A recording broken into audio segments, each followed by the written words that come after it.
Today on Public Eye News, the DNR reports on how this winter might affect wildlife and details on how the latest Trump-Kim summit went.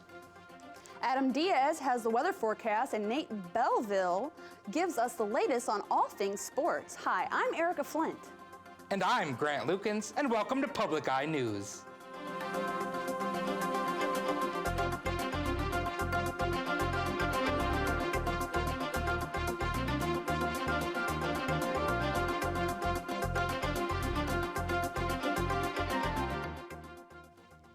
Tuesday night was the reveal party for the Dancing with Our Stars Marquette County style fundraiser. And in addition to couples, the theme was also revealed. The theme is Disney, and each couple will be representing a Disney film with their dance.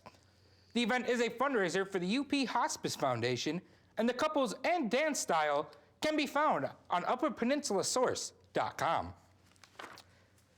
And preparations are in full effect for this year's Copper Dog 150. But before watching, organizers want spectators to know a couple of things. Due to Sunday's snowfall, organizers want people to only watch the beginning and end of the races.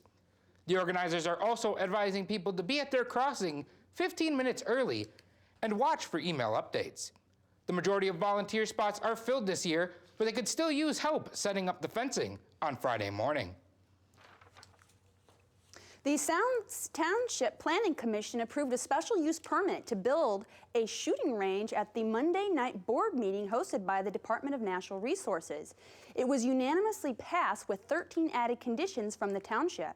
One of the conditions included compliance with the Sports Shooting Ranges Act of 1989. UPAW's board members and local residents near the approved site have expressed concerns about noise pollution. If DNR officials at the next level give the final stamp of approval, we could see a new shooting range in the near future. If you haven't heard, recent snow buildup due to the blizzard has caused multiple roof cave-ins. According to the owner of Scandia Trust, Gary Niemela, each foot of the 3 feet of snow on your roof weighs 48 pounds per square foot. Roofs with a lower pitch and a wider space between trusses have a lower snow load rating. Insurance does not always cover a cave-in. It is a good idea to safely remove snow from your roof as soon as possible. Gauthier Insurance says, quote, if you hire someone else, make sure they are covered under a workers' compensation policy, unquote. And the record-breaking snowfall the Upper Peninsula has received this winter could affect the local wildlife come this spring. Bears may hibernate longer because the snow will block light from reaching their dens, which usually happens around April or May. The Michigan DNR says migratory birds may also be affected because they use light to determine when to fly north. The DNR says all they can do is manage regulation and expectations for when spring comes. And the Michigan Department of Natural Resources is looking for the input of the public as they make a new general management plan for the future of the Porcupine Mountains Wildlife State Park. Located in the western Upper Peninsula, people are invited to share their opinions by March 24th via a survey at michigan.gov/porkies. General management plans are used to define a long-range management style that protects the site while addressing the education and recreational needs and opportunities. The DNR will also host a public open house later this year, letting people get involved with drafting the plan. And after the break, we'll have your national and international news. Stay tuned.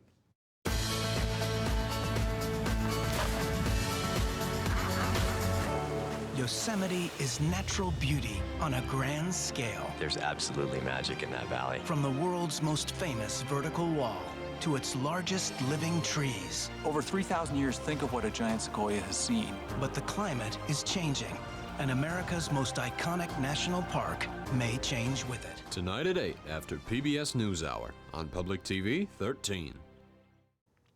Some California towns are only accessible by boat due to storm floodwater. The low-lying city of Guerneville and the nearby town of Monte Rio are surrounded by floodwaters from a higher-level river.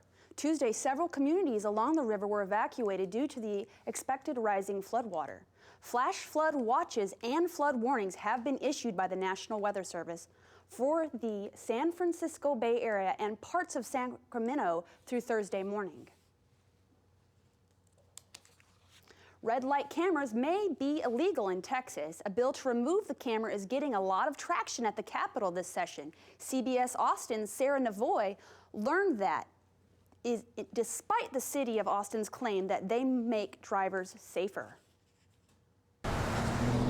It's huge and it's unprecedented. More than 100 lawmakers say red light cameras in Texas should come down. A bill filed by Representative Jonathan Stickland outlawing the cameras has more bipartisan support this session than any other bill. It hasn't been Republican, Democrat. It's really the people of Texas stepping up and saying, we want something done. We're sick of this. We don't like the idea of Big Brother in Texas. Stickland says the cameras violate people's privacy. He believes drivers who get ticketed have a right to face their accuser, a real person, in court.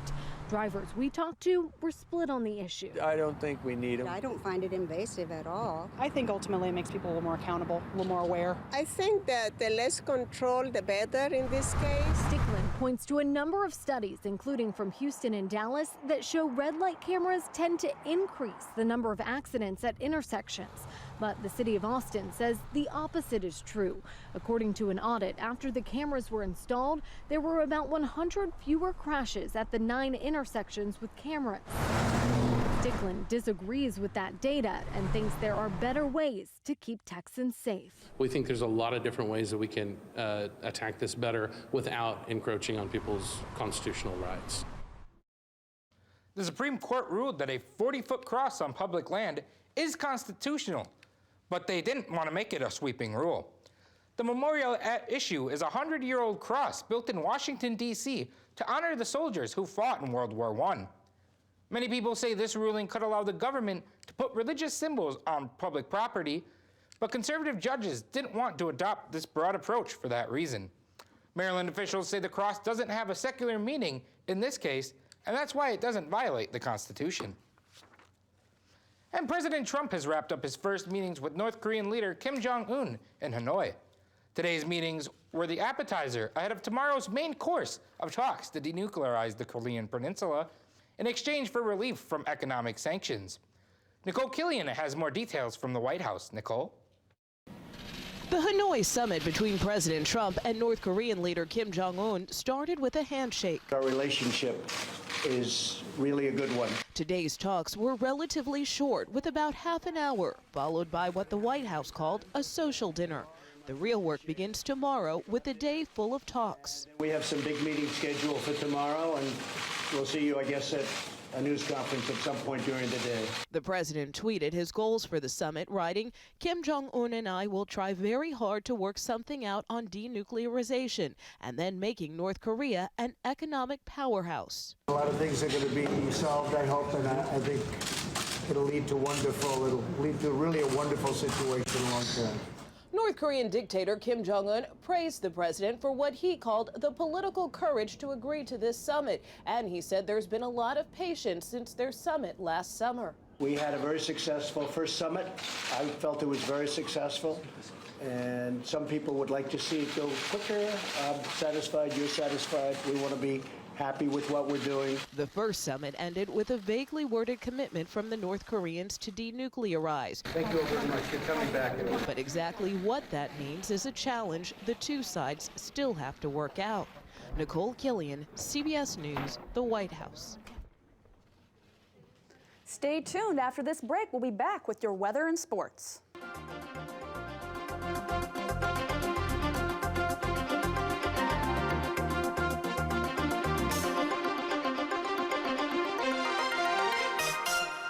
Yellowstone, America's first national park and one of our most beloved. Set to classical music from the world's best composers, Yellowstone Symphony showcases the park's stunning scenery and wildlife as it changes through the seasons. See Yellowstone like never before and marvel at the natural wonder of this special place. Saturday night at 7 on Public TV 13. Hi, and welcome back to Public Eye News Weather. I am Adam Diaz, your weatherman for today, and behind me is a cloudy, somewhat snowy NMU campus. And looking towards our current conditions, it is currently cloudy, temperature at 16 degrees, winds north at 7 miles an hour, barometric pressure at 30.20 and falling. Looking towards tonight, we'll also look at partly cloudy, the low of 2, winds west-southwest at 6 miles an hour. Looking towards tomorrow, which will be mostly sunny, the high of 28, winds southwest at 9 miles an hour. Taking a look across our cloudy UP, starting at Sault Ste. Marie at 14 degrees, Manistee 17, Escanaba 20, and Menominee snow and 22. Iron Mountain also snow at 17, Ironwood 10 and partly cloudy, Houghton at 15, and beautiful Marquette at 16 degrees. Looking into our week ahead, we are looking at Friday, the high of 25, the low of 17, and PM snow showers. Saturday, the high of 22, the low of 2, and AM clouds / PM sun. Sunday, we are looking at the high of 9, the low of -4, and partly cloudy. From our weather to our sports, hopefully it stays on track. Just like our NMU women's indoor team. Thanks, Adam.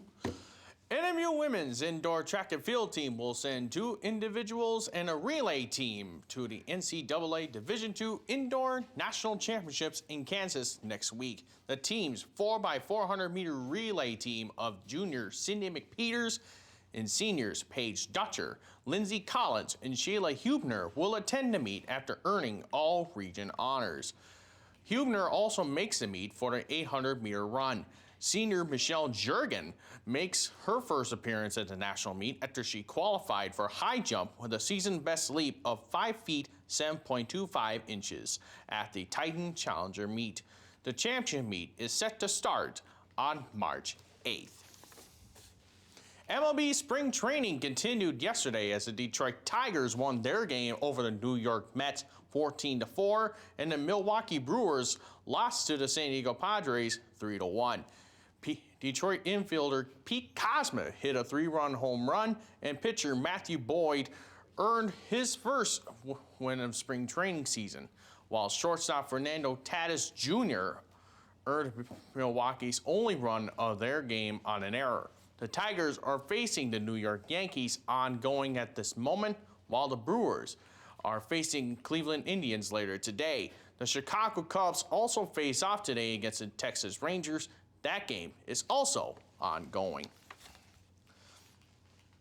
To some NFL news, Dallas Cowboys defensive end Randy Gregory has been suspended indefinitely yesterday due to violations of the league's drug and substance abuse policy. According to Around the NFL's Jeremy Bergman, this is Gregory's 4th suspension since being drafted to the team back in 2015. Gregory has been cleared of not 1, but 2 suspensions within the last 2 seasons. Within the last 4 seasons played in Dallas, Gregory has played in 28 career games and is coming off his first full season as a pro, registering 6 sacks and 25 tackles. Well, I figured that you have a story that can make anyone crabby. I sure do. 2 people are being charged with disorderly conduct after they fought over crab legs in an Alabama buffet. Jenkins and Chapman grew impatient while waiting in line for 10 minutes before the crab legs came out. Police say that the 2 were using tongs as swords and breaking plates. Chapman left the restaurant with a cut on his head, and both left facing misdemeanor charges. And that will do it for your Public Eye News here today. Thank you for joining us, and have a great night, everyone.